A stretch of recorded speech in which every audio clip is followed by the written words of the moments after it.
নেতা, তার কাছে রাজশাহীর অসহায় জনগণ, সাধারণ মানুষ যাবে, এটাই স্বাভাবিক।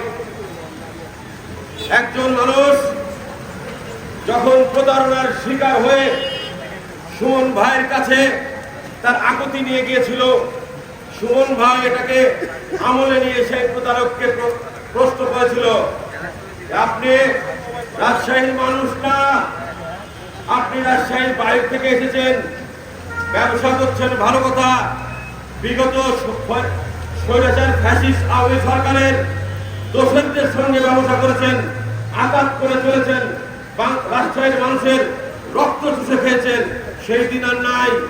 অতএব রাজশাহী মানুষের ফ্ল্যাট বুঝাই দিতে হবে, আর অথবা তাদের টাকা ব্যাংকের ইন্টারেস্ট সহকারে করাই গুন্ডায় ফেরত দিতে হবে। এটা ছিল সুমন ভাইয়ের কথা। উনি থানায় বসে মীমাংসা করেছেন, ওসির সামনে ওসির টেবিলে লেখাপড়া হয়েছে, অনতিবিলম্বে টাকা ফেরত দেওয়া হবে।